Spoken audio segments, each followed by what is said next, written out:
Welcome. In today's video, I'm looking at couples who tried to copy a trending social media challenge only to leave behind a horrific final recording. From a couple who crossed safety barriers at a waterfall for the perfect shot, to another who baited a crocodile for content and met the worst fate possible.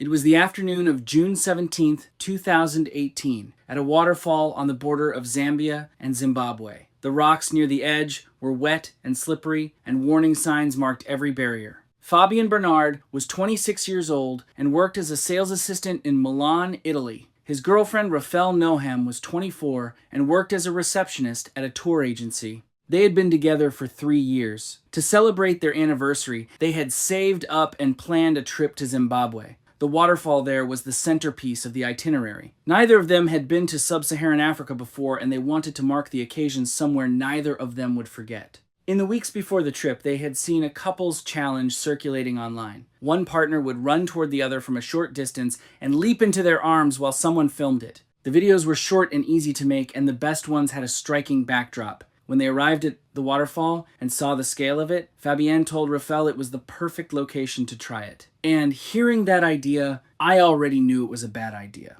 After arriving, they spent nearly an hour taking photos from different spots. But when they looked at the footage, the waterfall barely registered in the background from the approved viewing areas. They wanted the full drop visible behind them. The only way to get that angle was to move past the barriers and onto the wet rocks near the edge. They stepped over the barriers anyway. Tourists called out to them to stop, but they ignored them. I have stood at viewpoints where the barrier felt like it was placed in the most frustrating possible spot. I understand that feeling. What I cannot understand is ignoring strangers physically calling out to you to stop. They moved carefully across the wet rocks while the sound of the water grew louder around them. The mist from the falls had coated everything in a thin layer of water that was almost impossible to see, but made every surface slippery. Fabian positioned himself near the edge, while Rafael moved back to give herself a running start. She had her phone propped against a rock to record them. Rafael ran toward him and jumped. She came in with more force than either of them had anticipated. Fabian caught her, but the impact shifted his weight onto his back foot. The rock underneath gave no grip at all. He felt both feet go out from under him and grabbed Rafael's arm as he went down. The pole knocked her off balance too. Neither of them could recover in time. Both went into the fast-moving water above the falls and were carried straight towards the edge within seconds. They went over together. Tourists nearby who had been shouting warnings called emergency services immediately. Still made me think, how on earth will someone think of jumping on another on the edge of a waterfall? Rescue teams searched the area below the falls for hours. Both Fabienne Bernard and Rafael Noham were recovered downstream. The medical examiner recorded both deaths as drowning, following an uncontrolled fall over a major waterfall caused by loss of footing on wet, restricted terrain. Investigators concluded the couple had deliberately entered a restricted area to attempt a social media challenge. The challenge itself was harmless, but every dangerous step they took was a choice they made themselves. This next case I'm covering started with a couple trying to film dangerous wildlife content. It was the afternoon of August 7th, 2017, near a river in Darwin, in the Northern Territory of Australia, where crocodiles lived. Warning signs told visitors to stay far away from the water. Several people fishing and visiting were scattered along the riverbank, enjoying the afternoon. Calvert Finch was 25 years old and worked cutting grass and plants. His girlfriend Samantha Carter was 23 and worked at a pet store. The couple made wildlife videos together for social media and had built a small following. Their most popular clips showed them getting unusually close to dangerous animals, and those videos consistently attracted the most attention. Over time, they became convinced that taking bigger risks was the fastest way to grow their audience. By 2017, other wildlife creators were gaining popularity by pushing safety boundaries to capture more dramatic footage. Calvert and Samantha wanted the same success and began looking for ways to make their own videos more extreme. Before long, taking bigger risks felt normal. And that detail matters more than anything else in this case. The more risks they took, the more attention they got. Before long, it felt normal. Calvert and Samantha decided their video would be the best and most dangerous one yet. They wanted to film a crocodile hitting bait from very close range. They came to the riverbank with cameras, bait, and recording equipment. Calvert stood near the water's edge to put the bait in the water, while Samantha stood behind him filming. He threw bait into the shallow water and waited. Nothing happened, so he moved closer to the water. Samantha told him he was too close, but Calvert said he needed to be closer for the video to look good. He moved even closer to the edge. He threw more bait and waited for a crocodile to come. The warning signs around them did not matter anymore because they only cared about getting their video. After waiting, a large saltwater crocodile came from the deeper water and started moving toward the bait. Calvert leaned forward even more, trying to get the best angle for Samantha. The crocodile moved fast, suddenly toward the bait and toward Calvert. The crocodile lunged from the water with tremendous force. Its big jaws opened and it grabbed Calvert by the leg, pulling him toward the river. Calvert screamed and tried to stop, but the crocodile was too strong. The crocodile rolled its body, spinning fast to drag him deeper into the water. Calvert went under the water in seconds and never came back up. Samantha ran into the water trying to save Calvert. In her panic, she ignored the danger around her. As she searched for him, a second saltwater crocodile approached unnoticed and pulled her beneath the surface. She never returned to shore. Witnesses immediately called emergency services. Rescue crews arrived within the hour and began searching through the evening. Search teams continued working into the following day before locating and recovering their remains. The medical examiner determined both deaths were the result of drowning and traumatic injuries sustained during the crocodile attacks. Investigators concluded the couple had deliberately moved past multiple safety warnings to film social media content. They had ignored posted signs and warnings from other visitors. Every step closer to the water had been their own choice. The video equipment was recovered showing footage of their final moments before the attack. Now, this next story happened on a busy city street in the middle of the afternoon, and the danger was completely invisible to the one person who needed to see it most. It was the afternoon of May 14th, 2019, in downtown Columbus, Ohio. Office workers, tourists, and commuters filled the sidewalks while traffic moved steadily through the busy city center. Harmony Chen was 26 years old and worked as a veterinary assistant. Her boyfriend Eric Jung was 28 and worked as a warehouse supervisor. They had been together for 4 years and spent a lot of their free time making social media content. They enjoyed filming unusual challenges together and often looked for new ideas to try. A few weeks earlier, they had posted a video called the GPS Blindfold Challenge, where Eric wore a blindfold and Harmony guided him through a shopping area using an earbud. The challenge had been fun to film, and viewers seemed to enjoy it. After talking about it, they decided to do a second version with their roles reversed. This time, Harmony would wear the blindfold, while Eric guided her through the course. Most people who tried similar challenges used empty car parks, or private areas where the environment was controlled and safe. Eric and Harmony thought those settings looked boring. They wanted something that looked intense and unpredictable on camera. They chose downtown Columbus because the crowds, the traffic, and the busy intersections would make the footage feel more exciting to viewers. On May 14th, they arrived in the city with cameras and recording equipment. Harmony put on the blindfold, and Eric guided her through the streets using an earbud. It started fine. She followed his instructions along sidewalks and across smaller streets while the cameras rolled. But as they moved deeper into the city, things got more complicated. Construction blocked parts of the pavement. Traffic noise made it hard for Harmony to hear clearly. Pedestrians kept cutting across their path and forcing Eric to adjust quickly. Harmony suggested stopping more than once because the environment felt harder to manage than they expected. You know what baffles me? She could feel something was wrong and said it. But Eric told her the footage looked great and kept going. They eventually reached a large, busy intersection surrounded by office buildings with multiple lanes of traffic moving through it in different directions. Traffic noise and nearby construction made communication difficult. As Eric watched the intersection, he mistakenly thought the pedestrian signal had changed and told Harmony to move forward. Trusting his instructions, Harmony stepped off the pavement into the road. And this is the part that sits with me. She was the one with the blindfold on. She was the one who couldn't see anything, and yet he was the one deciding whether it was safe to continue. That imbalance bothers me. The pedestrian signal had not changed. Traffic was still moving. A truck coming through the intersection saw her step out, and the driver hit the brakes immediately, but there was not enough distance to stop in time. Eric shouted at her to stop. She could not see anything and had no way to react on her own. The truck hit her before she could move. The front of the vehicle struck her at speed and threw her across the road. She landed hard on the tarmac several feet from the point of impact and did not move. The truck came to a stop further ahead. Eric ran toward her as several witnesses immediately called emergency services. Emergency services arrived within minutes and took her to a nearby hospital. Doctors worked to treat her injuries, but they were too severe. Harmony Chen was pronounced dead later that day. The medical examiner recorded her cause of death as fatal traumatic injuries consistent with a high-impact vehicle collision. Investigators concluded the driver had done everything he could to avoid the collision, and that the challenge itself had put Harmony in a situation where she had no ability to protect herself. The video was never uploaded. Their account stayed online and never moved from just over 6,200 followers. Every case so far, the danger came from outside. The next one happened inside their own home. And the thing that went wrong had nothing to do with the challenge itself.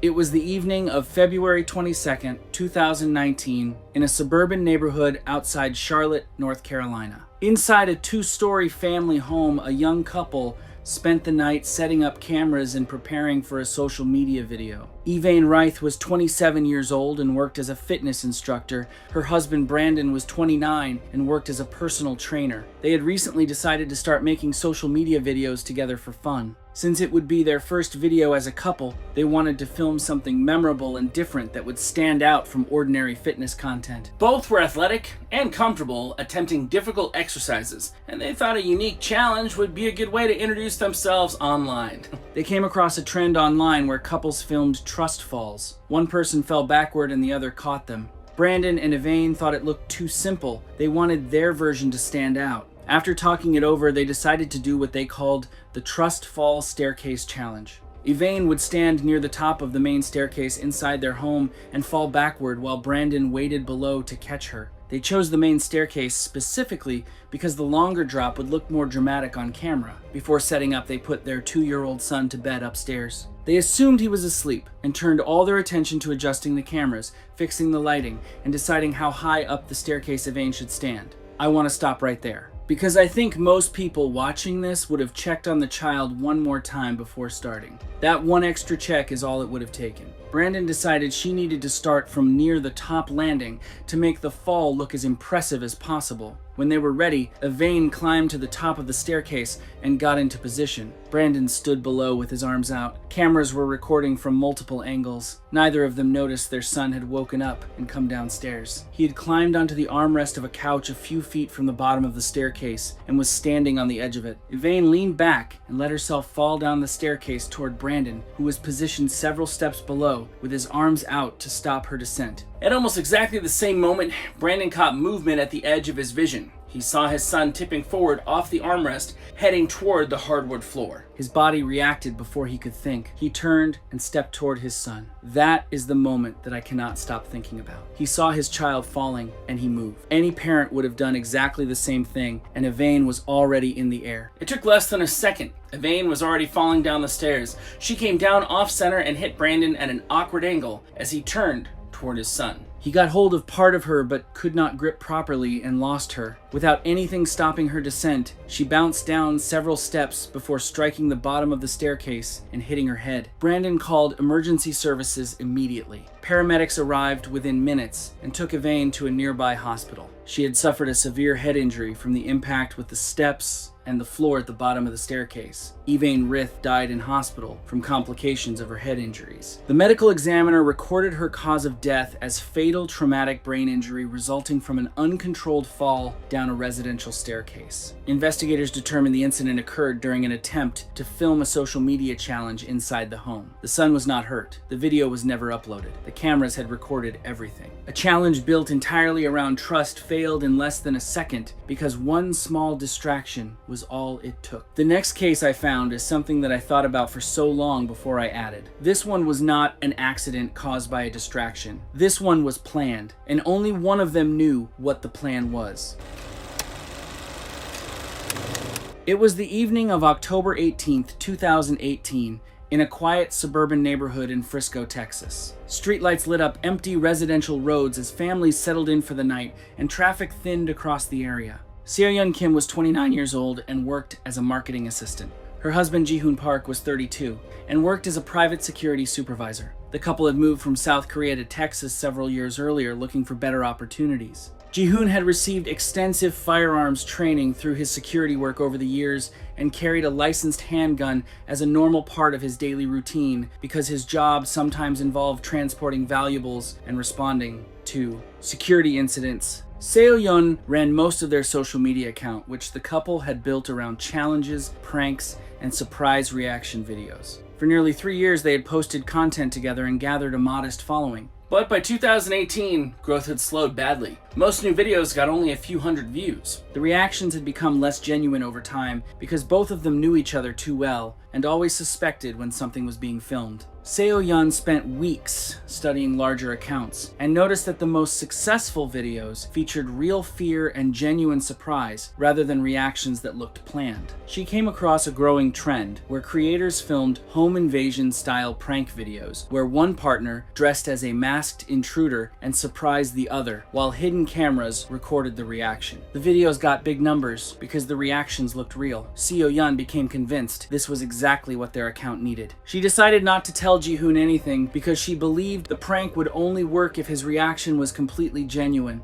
And I think about that decision right there. She had lived with this man for years. She knew what he did for work. She knew he carried a firearm, and she decided not to tell him. On the evening of October 18th, Ji-hoon told her work would keep him late. Seo-yeon used the time to get ready. She dressed in dark clothing, covered her face with a mask, set up a hidden camera overlooking the driveway, and waited near the side of the house for him to come home. Her plan was to rush out from the darkness the moment he stepped out of his car. Ji-hoon pulled into the driveway. Most of the nearby homes had already turned their exterior lights off, and the area was dark and quiet. He stepped out of his car when a masked figure suddenly emerged from the side of the house and sprinted toward him. The person appeared to be holding something in one hand, but the darkness made it impossible to tell what it was. Ji-hoon had no idea it was his wife. All he saw was an unknown person rushing at him from only a few feet away. Years of security training had taught him to react quickly to what he believed were immediate threats. Convinced he was about to be attacked, he drew his handgun and fired once. The shot hit Seo-yeon in the chest, and she dropped to the ground a few feet from where he was standing. Ji-hoon stepped toward her and reached down. When he pulled the mask away, he saw his wife's face. I don't have words for what that moment must have been like for him. Everything he had been trained to do told him he had made the right call, and then he looked down. She was still breathing but could not speak.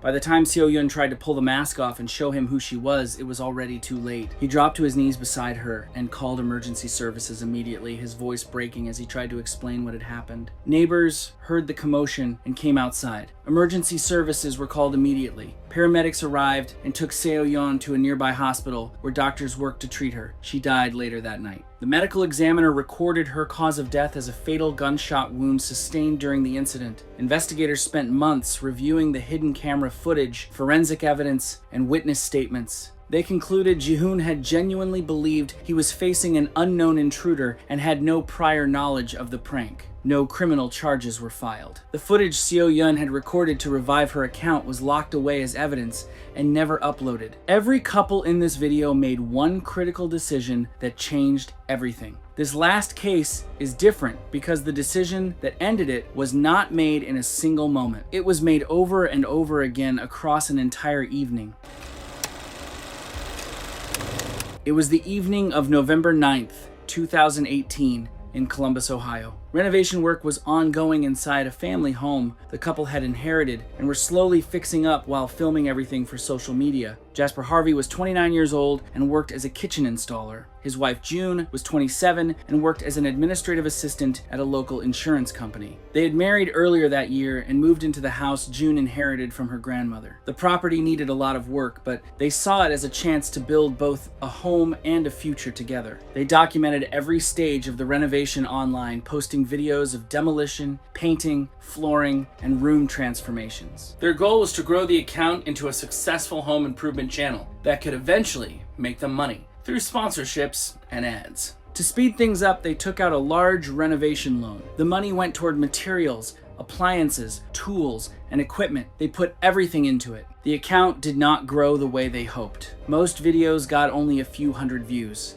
The loan was sitting over their heads, and the pressure to produce something that would get attention kept building. I think about that combination a lot. A loan they were already struggling with, an account that was not growing, and both of them desperate to find the one video that would finally change their lives. Jasper found videos online about fractal wood burning. The technique uses high voltage electricity to burn branching, lightning-like patterns into pieces of wood. At the time, some DIY creators were participating in what viewers informally called the Lightning Wood Challenge, competing to create the largest, most intricate, and most dramatic burn patterns on camera. The results looked dramatic, and some of the videos had gotten hundreds of thousands of views. A few of those videos included warnings about the dangers, but the process looked easy enough on camera. Jasper became convinced it was exactly what their channel needed. Neither he nor June had any electrical training. They spent a few days watching tutorials and gathering equipment, and then treated the whole thing like another home improvement project. Instead of doing it outside or in the garage, they set up in the living room because the lighting looked better on camera and the half-renovated walls matched the style of their other content. The room around them was full of couches, curtains, rugs, cardboard boxes, and leftover construction materials from the ongoing renovation work. Everything in there was flammable. I seriously wonder what they were thinking. They thought of where they could do this, and the first place that came to their mind was the living room. The first few attempts did not produce the dramatic patterns they wanted. They kept adjusting the setup and trying again. Their focus shifted almost completely toward getting a good shot. During one attempt, the wood they were burning ignited and continued smoldering after the power was disconnected. While trying to move it, Jasper lost his grip and the burning board fell onto nearby cardboard boxes and leftover renovation materials. Flames spread through the pile almost immediately. They grabbed towels and tried to beat the fire down instead of leaving the house. And this is the mistake I think about most with this case. The moment they picked up those towels instead of walking out the door was the moment everything became irreversible.